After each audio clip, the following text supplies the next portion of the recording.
Let us resume the second part of the Yes Side Comprehensive Immigration Reform by Mark Gregorian. On page 263 is where I'm resuming. This is why the momentum of immigration continues regardless of economic circumstances. The economy today no longer serves as a regulator of immigration levels. For instance, if we examine the 4 years before and after 2000, we see that the first period, 1996 to 2000, was a time of dramatic job growth and rapid expansions, while 2000 to 2004 saw slower economic growth and weaker labor demand. Immigrant unemployment grew significantly during that period, as did the number of unemployed immigrants.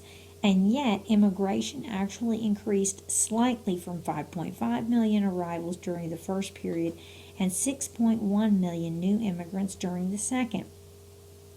The experience with amnesty is no different.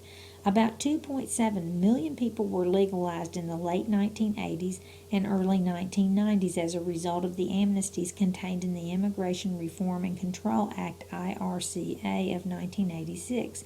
But INS figures show that by the beginning of 1997, those former illegal aliens had been entirely replaced by new illegal aliens, and that the unauthorized population again stood at more than 5 million, just as before the amnesty. In fact, INS estimates show that the 1986 amnesty almost certainly increased illegal immigration, as the relatives of newly legalized illegals came to the United States to join their family members. The flow of illegals grew dramatically during the years of the amnesty to more than 800,000 a year before dropping back down to only 500,000 a year. To sum up, if increased admission of foreign workers served to limit legal immigration, how can it be that all three legal immigration, temporary work visas, and illegal immigration have all mushroomed together? In 1974, legal immigration was less than 400,000. In 2004, it was nearly 1 million. In 1981, about 45,000 temporary workers and trainees were admitted. In 2004, the number was 684,000. 20 years ago, the illegal population was estimated to be 5 million. Today, it is 11 to 12 million, even after nearly 3 million illegals were amnestied. Whatever other arguments might be made for them, neither amnesties nor foreign work programs are a solution to illegal immigration. No amnesty or foreign worker program is administratively feasible. In any large government program, plans on paper must translate into policies on the ground.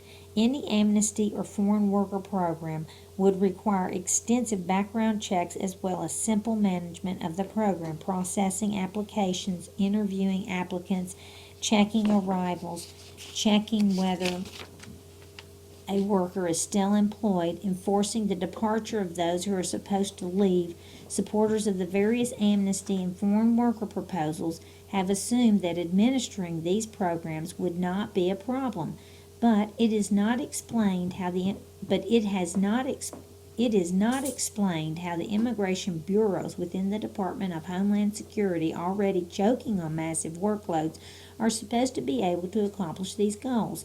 The GAO has reported that the backlog of pending immigration applications of various kinds was at 6.2 million at the end of fiscal year 2003, up 59% from the beginning of fiscal year 2001. It has since shrunk to only 4.1 million. Because of the enormity of the backlog, the Immigration Services often issues work permits and travel documents to green card applicants right when they submit these forms, knowing that it will be years before anyone actually reads the application. What's more, the immigration bureaus are trying to implement vast new tracking systems for foreign students and foreign visitors. The crush of work has been so severe that many important statutory deadlines have been missed. And the context for all this is a newly created Department of Homeland Security which incorporates pieces of the old Immigration and Naturalization Service and many other agencies in various combinations. To add to DHS's well-known management problems, all three immigration bureaus are currently without a head. The registration and screening tracking of millions of additional aliens for amnesty or foreign worker programs would result in complete institutional paralysis and breakdown. After all, the workload created by any such program would be larger than the total number of visas issued annually worldwide by the State Department, approximately 5 million, and many, many times larger than the total number of green cards issued each year by DHS, around 1 million. None of this is to pin blame on the bureaucrats charged with implementing congressional mandates. Rather, the immigration proposals themselves are the problem because they are not based on any real-world assessment of the administrative capacity of the immigration agencies. Massive fraud is a security threat.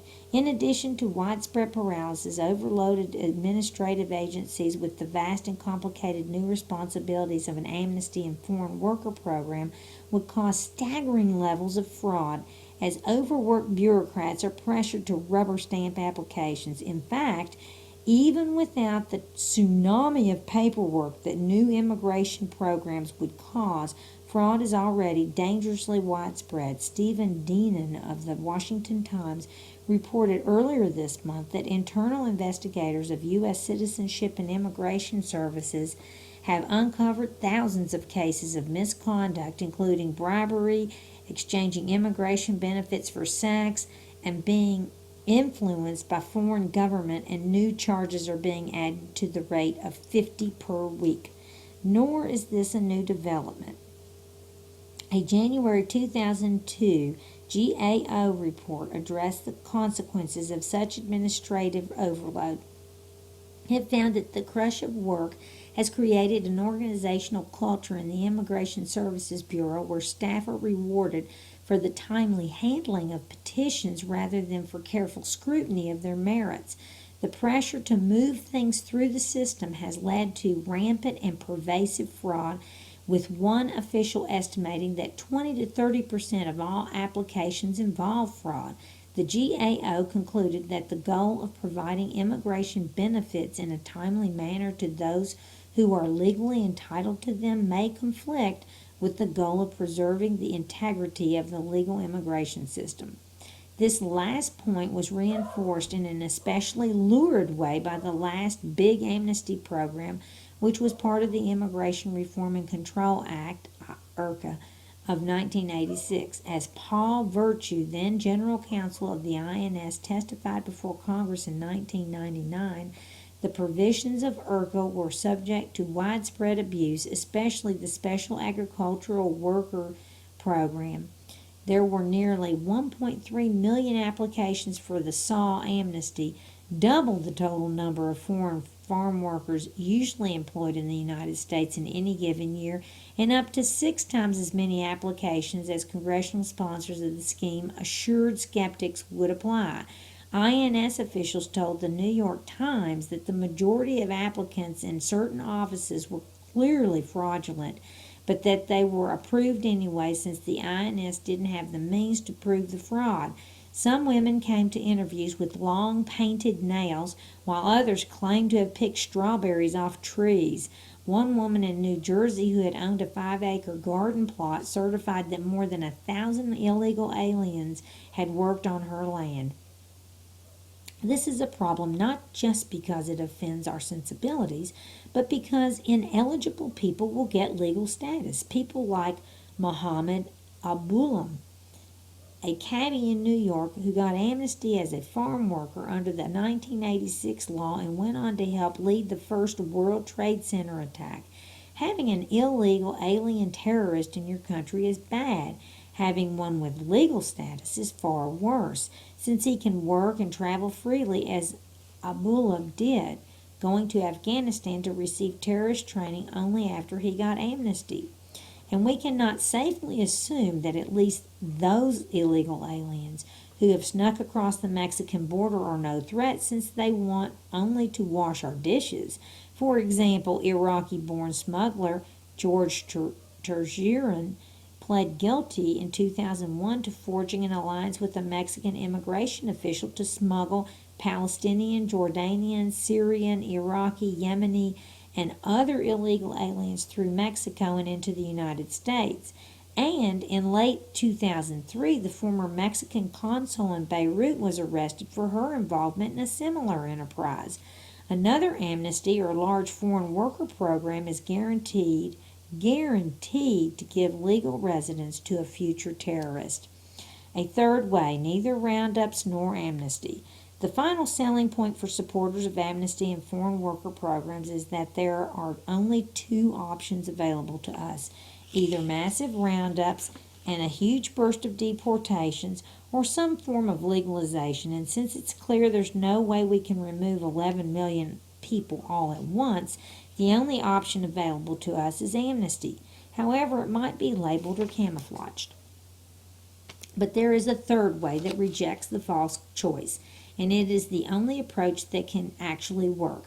Shrink the illegal population through consistent across-the-board enforcement of the immigration law, by limiting the settlement of new illegals, by increasing deportations to the extent possible, and most importantly, by increasing the number of illegals already here who give up and deport themselves. The United States can bring about an annual decrease in the illegal alien population rather than allowing it to continually increase. The result would be attrition of the illegal population, shrinking it over a period of several years to a manageable nuisance rather than today's looming crisis. This is analogous to the approach a corporation might take in downsizing a bloated workforce, a hiring freeze, some layoffs, plus new incentives to encourage excess workers to leave on their own. Churn in the illegal population. This strategy of attrition is not a pipe dream or the idle imaginings of a policy wonk. The central insight is that there is already significant churn in the illegal population, which can be used to speed the decline in overall numbers. According to a 2003 report from the Immigration and Naturalization Service, thousands of people are subtracted from the illegal population each year. From 1995 to 1999, an average of 165,000 a year went back home on their own after residing here for at least a year. The same number got some kind of legal status. About 50,000 were deported and 25,000 died, for a total of more than 400,000 people each year subtracted from the resident illegal population. The problem is that the average annual inflow of new illegal aliens over the same period was nearly 800,000, swamping the outflow and creating an average annual increase of close to 400,000. A strategy of attrition would seek to reverse this relationship so that the outflow from the illegal population is much larger than the number of new illegal settlers from abroad.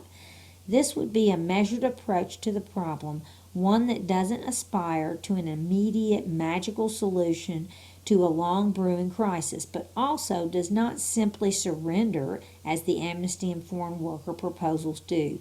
There are a number of real-world examples of successful enforcement. During the first several years after the passage of the IRCA, illegal crossings from Mexico fell precipitously as prospective illegals waited to see if we were serious. Apprehensions of aliens by the Border Patrol, an imperfect measure by the only one available, fell from more than 1.7 million in fiscal year 86 to under a million in 1989.